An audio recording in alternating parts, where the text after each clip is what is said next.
নমস্কার বন্ধুরা, আপনারা দেখছেন আমার অ্যাস্ট্রো জয়ন্তী চ্যানেলে। আজকে আমি আবার একটা নতুন ভিডিও নিয়ে চলে এলাম। ভিডিওটি আমি এই সপ্তাহ কেমন যাবে তাই নিয়ে করেছি, আপনারা দেখতে থাকুন। মেষ রাশি এ সপ্তাহতে কেমন যাবে সেটি বলছি। রাহু মহারাজ আপনার চন্দ্র রাশির দ্বাদশ ঘরে অবস্থান করবেন এবং এমন পরিস্থিতিতে আপনাকে এই সপ্তাহে অনেক গুরুত্বপূর্ণ সিদ্ধান্ত নিতে হবে, যার কারণে আপনাকে মানসিক চাপ এবং উদ্বেগের সম্মুখীন হতে হবে। এমন পরিস্থিতিতে আপনার মন এবং চিন্তাকে নিয়ন্ত্রণ করুন এবং আপনি যদি কোনো সিদ্ধান্ত নিতে সমস্যায় পড়েন তবে কোনো প্রবীণের সাহায্য নিতে পারেন। এই সপ্তাহে অর্থ সঞ্চয় করার জন্য আপনি যে প্রচেষ্টাই করুন না কেন আপনি সফল হবেনই। এটি আপনাকে কিছুটা অস্থির করে তুলতে পারে, তবে আপনাকে এটিও বুঝতে হবে যে প্রতিকূল পরিস্থিতিতে চিরকাল স্থায়ী হয় না। এই সপ্তাহে আপনার পত্নীর আপনাকে পরিবারের সম্প্রীতি বজায় রাখতে সাহায্য করবে এবং তিনি এতে আপনার জন্য সবচেয়ে সহায়ক প্রমাণিত হবে। এমন সম্ভাবনা রয়েছে যে আপনি হঠাৎ আপনার আত্মীয় এবং বন্ধুদের থেকে কিছু ভালো উপহার পেতে পারেন। আপনার রাশিচক্রের একাদশ ঘরে শনিদেবের উপস্থিতির কারণে এই পুরো সপ্তাহটি পেশাদারের জন্য ভালো ফল বয়ে আনবে। এছাড়াও যারা তাদের মূল ব্যবসা বা পরিষেবা বাদ দিয়ে একটি নতুন ব্যবসা শুরু করার কথা ভাবছেন তাদের জন্য সময়কালটি ভালো বলে প্রমাণিত হবে।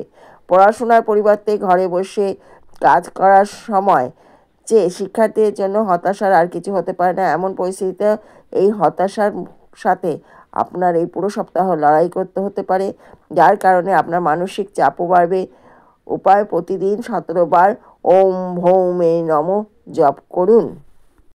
বৃষ রাশির কথায়, কেতু আপনার চন্দ্র রাশির পঞ্চম ঘরে অবস্থান করবে এবং এমন পরিস্থিতিতে এই সপ্তাহে আপনার ওপর অতিরিক্ত কাজের চাপ আপনার স্বাস্থ্যকে ব্যাহত করতে পারে। এমন পরিস্থিতিতে আপনার ব্যস্ত জীবন থেকে কিছুটা সময় বের করে শরীরকে একটু বিশ্রাম দিন। এই সপ্তাহে আপনাকে জমি, রিয়েল এস্টেট বা সংস্কৃতি প্রকল্পগুলিতে মনোযোগ দিতে হবে, কারণ এই সময়টি এই স্কিমগুলিতে বিনিয়োগ করলে একটু ভালো হবে।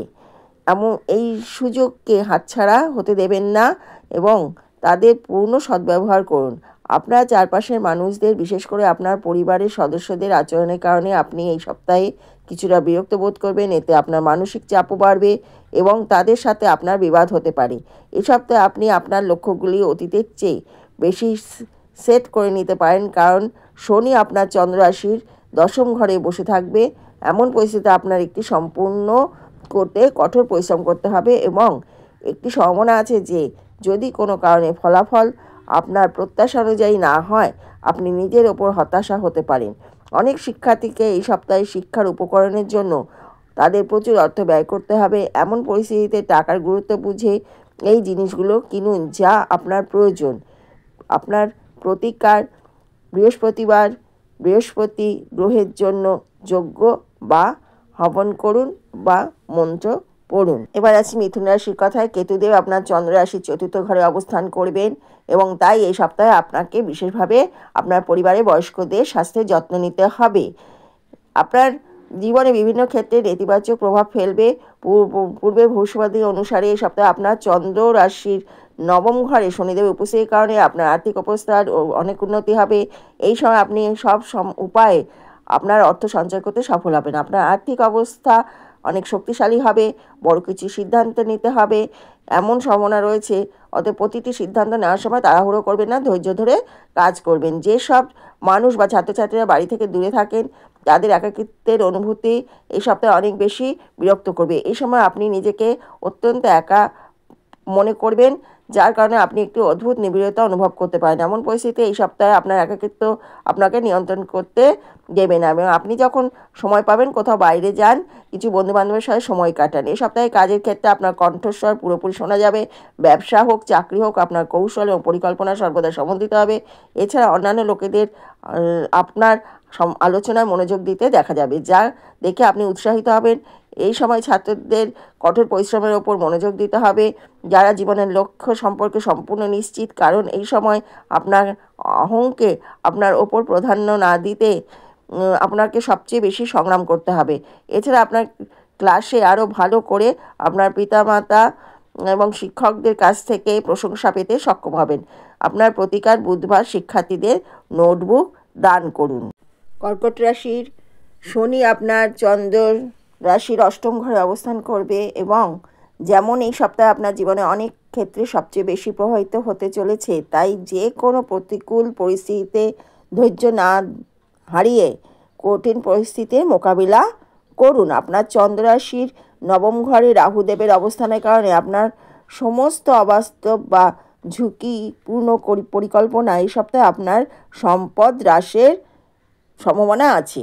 অতএব এমন কিছু করা এড়িয়ে চলুন যা আপনার অর্থ ফাঁদে ফেলতে না পারে, কারণ এর মাধ্যমে আপনি নিজেও কোনো বড় সমস্যায় পড়তে পারেন। সামাজিক কর্মকাণ্ডে আপনার অংশগ্রহণ আপনার চারপাশে প্রভাবশালী এবং গুরুত্বপূর্ণ ব্যক্তির সাথে আপনার পরিচিতি বাড়ানোর একটি ভালো সুযোগ হিসাবে প্রমাণিত হবে, কারণ এই সপ্তাহে আপনার অন্যদের প্রভাবিত করার ক্ষমতা আপনাকে অনেক ইতিবাচক ফল দেবে। এই সপ্তাহে আপনার ধৈর্যের অভাব হবে, কারণ যার কারণে আপনি কর্মক্ষেত্রে অন্যদের বাধা দেওয়ার সময় আপনার মতামত প্রকাশ করবেন।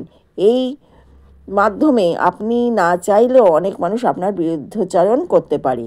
আপনার ঊর্ধ্বতন কর্মকর্তারাও আপনার আচরণে কিছুটা অসন্তুষ্ট হবে বলে মনে করা হয়। কখনো হেরে যাই বা কখনো জিতে যাই এবং আপনি এটা ভালোই করেই জানেন, কিন্তু যখনই আপনি শিক্ষায় ব্যর্থতার সম্মুখীন হন আপনি নিজেকে আঘাত করেন। এটি সম্পূর্ণভাবে ভুলে যান এবং এই সপ্তাহে আপনার সাথে এই রকম কোনো কিছু হওয়ার সম্ভাবনাই বেশি থাকবে। আপনি 41 বার ওং হনুমতে নম মন্ত্রটি জপ করুন, তাতে অনেক উপকার পায়। রাশি সিংহ রাশির কথায় আপনার অতিরিক্ত খাওয়ার অভ্যেস পরিবর্তন করতে হবে, কারণ বৃহস্পতি আপনার চন্দ্র রাশির দশম ঘরে অবস্থিত। এই সময় আপনি নিজেই আপনার এই খারাপ অভ্যাসের পরিবর্তনে আনতে যথাযথ প্রচেষ্টা করতে দেখা যাবে, যার জন্য আপনাকে সুস্থ থাকতে নিয়মিত ব্যায়াম করতে দেখা যাবে। এই সপ্তাহে আপনি আপনার আর্থিক জীবনে ভাগ্য পাবেন। তবে এই সময়ের মধ্যে যদি আপনার কোনো বিনিয়োগ করতে হয় তবে তা প্রথমে বাস্তবে মূল্যায়ন করুন এবং তারপরে বিনিয়োগ করুন, অন্যথায় আপনার টাকা আটকে যেতে পারে। এই সপ্তাহে আপনি আপনার আত্মীয় বন্ধু বান্ধবের সাথে কথা বলতে পারেন, যোগাযোগের জন্য সহায়তা করতে পারে তারা। এই সময়টি আপনার পুরনো সম্পর্কগুলো পুনর্বিকাশ ও উন্নতির জন্য বিশেষ ভালো হতে চলেছে। কর্মজীবন ও পেশার দিক থেকে আপনার রাশির জাতকেরা এই সপ্তাহে তাদের মানসিক চাপ এবং জীবনের প্রতিটি উত্থান পতন থেকে মুক্তি পেতে সক্ষম হবেন, কারণ শনি আপনার চন্দ্র রাশির সপ্তম ঘরে উপস্থিত। এই সময়টি আপনার জীবনে কিছু ভালো পরিবর্তন আসবে, অপ্রত্যাশিত ঘটনা আসতে চলেছে, যার জন্য আপনি দীর্ঘদিনের অপেক্ষা করছিলেন সেই ঘটনাটি ঘটবে। এই সপ্তাহে এমন একটি সম্ভাবনা রয়েছে যে আপনি আপনার অনেক বিষয় বোঝার ক্ষেত্রে সমস্ত ধরনের অসুবিধা থেকে মুক্তি পাবেন, কারণ আপনি এই সময় আপনার ব্যক্তিগত জীবনে চলমান উত্থান পতন থেকে নিজেকে বের করে আনতে পুরোপুরি সক্ষম হবেন, যার কারণে আপনার পড়াশোনা আরও মনোনিবেশ করতে সক্ষম হবেন। প্রতিকার প্রতিদিন আদিত্যায় হৃদয়ম পাঠ করুন। আসছি কন্যা রাশির কথায়। কন্যা রাশির ষষ্ঠ ঘরে চন্দ্র রাশির ষষ্ঠ ঘরে শনি মহারাজ থাকবেন, তাই এই সপ্তাহটি স্বাস্থ্যের দিক থেকে ভালো যাবে। এই সময় স্বাস্থ্যে ইতিবাচক পরিবর্তন আসবে। আপনি এই সময় একটি জিমে যোগদান করবেন এবং এই সপ্তাহে জীবনে অনেক কিছুই ঘটতে পারে, যার কারণে আপনি প্রকাশ্যে অর্থ ব্যয় করতে পারেন, এমনকি তাদের জন্য একটি পার্টি দেওয়ার পরিকল্পনা করতে পারেন। এই সময় তাড়াহুড়ো করা কিছু এড়িয়ে চলুন, অন্যথায় আপনি এর পরে বুঝতে পারবেন যে অপ্রয়োজনে বেশি খরচা করে ফেলেছেন। এই সপ্তাহে আপনাকে আপনার পরিবারের সদস্যদের অহেতুক সন্দেহ করা বা তাদের উদ্দেশ্য সম্পর্কে তাড়াহুড়ো করার সিদ্ধান্ত নেওয়া থেকে বিরত থাকতে হবে। এটা সম্ভব যে তারা কোনো ধরনের চাপের মধ্যে থাকতে পারে এবং তাদের আপনার সহানুভূতি এবং বিশ্বাস প্রয়োজন। কাজ এবং অতিরিক্ত দায়িত্বের কারণে আপনি এই সপ্তাহে কিছুটা চাপে থাকবেন, যার কারণে আপনি এমন কিছু ভুল করতে পারেন যা আপনার নেগেটিভ প্রভাব পড়বে আপনার কর্মজীবনে সরাসরি। অনেক শিক্ষার্থী তাদের জ্ঞানের একটি ভালো প্রদর্শন করবেন এই সপ্তাহে। বাড়িতে কিছু কাজের অবদান রাখতে তাদের দেখা যাবে, যার কারণে তারা তাদের পিতামাতার কাছ থেকে প্রশংসা পাবে। এই সময়ে আপনার শিক্ষার বিষয়ে অত্যাধিক অহংকারী হওয়া এড়িয়ে চলুন। আপনার শনিবারে শনি মহারাজের প্রতিকার করুন।